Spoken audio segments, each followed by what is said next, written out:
doing a little catch-up for yesterday and also today's lessons, which were lesson 316 and 317, and we're dealing with one mitzvah of capital punishment, and the rest are corporal punishments.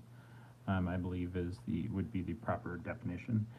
First of all, we're starting out with negative commandment 310. Popular with the fans of Monty Python. You shall not allow a witch to live. Exodus 22, verse 17. And so this is the command that if somebody is someone who practices witchcraft, that they are not to they're to be executed, and yeah, so that is the mitzvah, and obviously we're talking about somebody who's living in the land of Israel during the non-secular religious government, unlike today.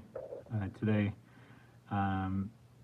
there's all kinds of Jewish and non-Jewish witches and sorcerers and whatnot, whether or not you believe in that kind of thing, but Judaism says that it has a real power, and the Bible says that it has a real power. And so, in any case, it is forbidden, and so anyone who a court that allows someone who's practicing this to not get that punishment breaks two mitzvahs, and they break the mitzvah of not allowing them to live, and they also break the mitzvah of the laws of the type of execution that they would have received. All right, so that would actually be a sin for the government, for the courts, if they did not. Positive commandment 224. By the way, it's not up to an individual's interpretation as to what constitutes witchcraft. Lots of people, throw around that everything's, witchcraft. There are some things that might be considered witchcraft that you didn't think were, and vice versa. There might be some things that you might think are and may not be.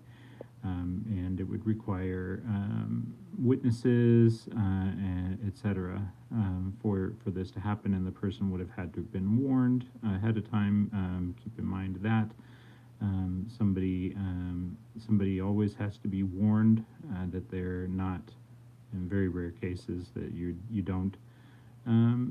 So somebody wouldn't be ignorant of this. The situation that they find themselves. Positive commandment 224 next, the punishment by flogging.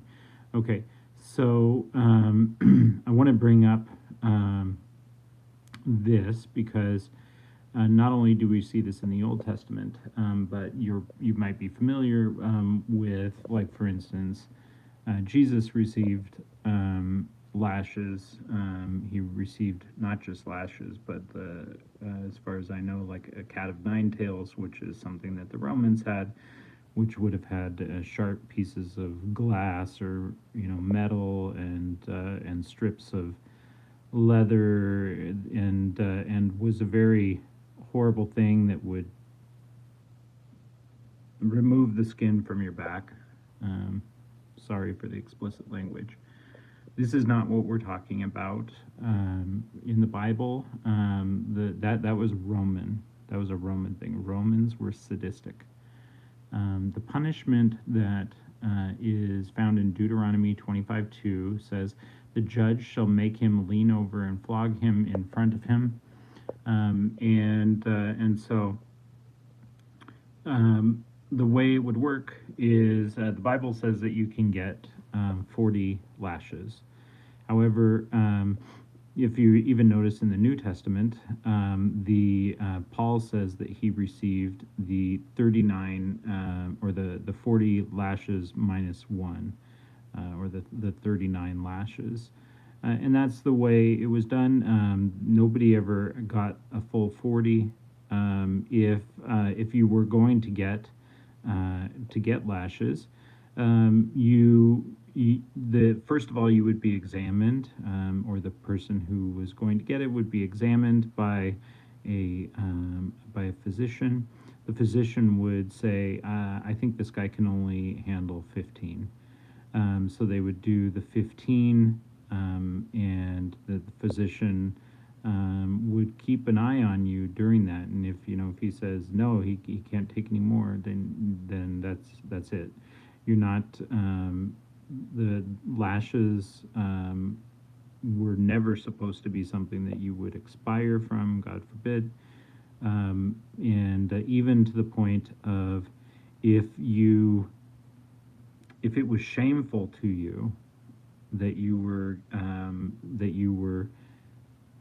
being lashed, then there were certain situations where it was so shameful in the act, like for instance, if you lost your bodily functions during that time, that was it. You're done. You didn't need to get any more lashes. So that is the 39 lashes that were done according to the Torah. All right. Negative commandment 300. And this is actually what I was just describing. Deuteronomy 25, 2 and 3 says, he shall give him 40 lashes he may not exceed. So I'll read real quick what it says here. A judge may not sentence a person found guilty of an offense that calls for flogging to be flogged even one lash more than his body can physically bear. A person who is sentenced to flogging is given 39 lashes. However, no person is flogged until a doctor estimates how many lashes the defendant can bear, taking into consideration his age, constitution, and physique. If the defendant cannot bear the full 39 lashes, he is given as many as he is capable of receiving, not less, however, than 3 lashes.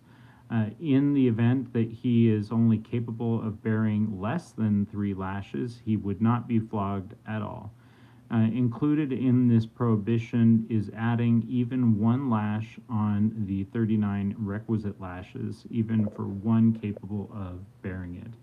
Also included in this mitzvah is the prohibition against striking a fellow Jew. If we're admonished not to strike a sinner more than he deserves, how much more so the innocent? It is even forbidden to raise your hand against your fellow, so let alone someone striking you on the other cheek. You're not allowed to do it in the first place. So it's forbidden to raise one's hand against a fellow, threatening to strike, even if one has no intention of actually hitting. As our sages say, one who just raises the hand on his fellow is called evil. So that's a bit I was not aware of.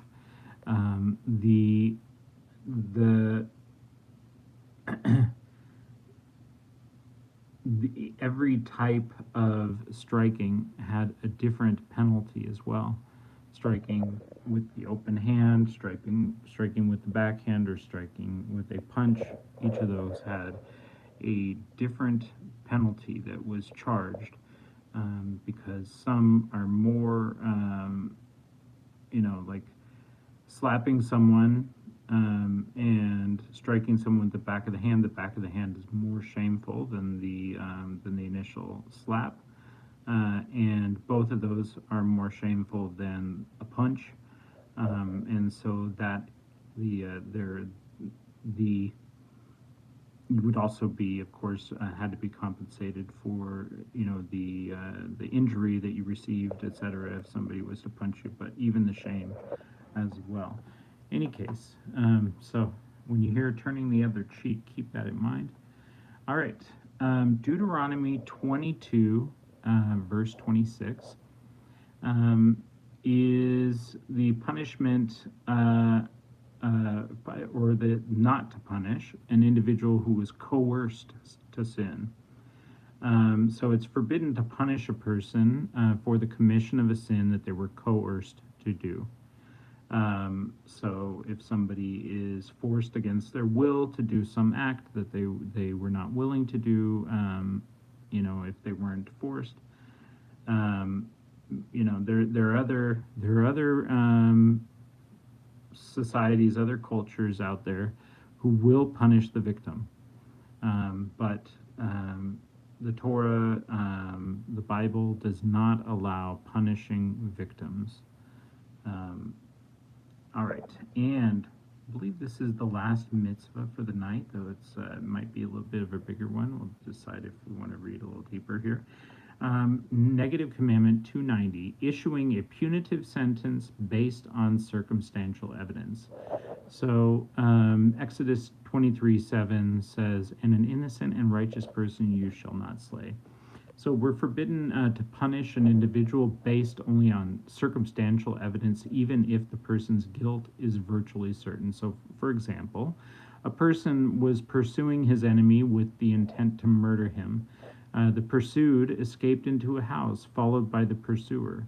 Witnesses then entered the house and found the victim lying murdered, still convulsing, and the pursuer standing over him holding a knife, both people covered in blood. The courts may not execute the pursuer since there were no witnesses who actually saw the murder. Though this law might seem unjust, as it will inevitably lead to an exoneration of certain criminals, this is the rationale. In the realm of the possible, some possibilities are extremely probable, some are extremely unlikely, and then there's the full broad gamut of possibilities that fall somewhere between these two extremes.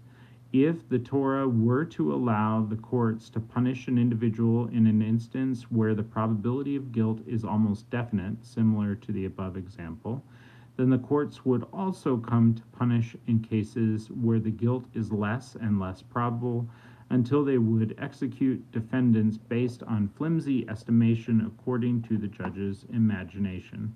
Therefore, God closed the door to this possibility and forbade any punishment unless there are witnesses who are certain beyond a doubt that the event transpired and that there is no other possible explanation. If we don't inflict punishment, even when the offense is most probable, the worst that could happen is that someone who is really guilty would be found innocent. If a punishment were implemented based on circumstantial evidence, it's possible that someday an innocent person, God forbid, would be executed. And it is preferable that 1,000 guilty people are set free than to execute one innocent person. Similarly, if two witnesses testified that a person committed two different capital offenses, each one having seen only one of the acts, one witness testified that he saw a person working on Shabbos and Shabbat, and the other witness testified that he saw the person worshiping idols. That person cannot be executed. It has to be two witnesses on the basis of the testimony of two witnesses. A matter is confirmed, the Bible says. So there has to be two witnesses. Circumstantial evidence, even though it seems for sure that we can figure out what happened, circumstantial evidence is not permitted to be the basis for capital punishment. All right, that is it for these two studies, and tomorrow, with God's help, we'll be back for 5 mitzvahs, and we're getting close to the end. All right, thanks so much for joining me. Have a great night. Bye-bye.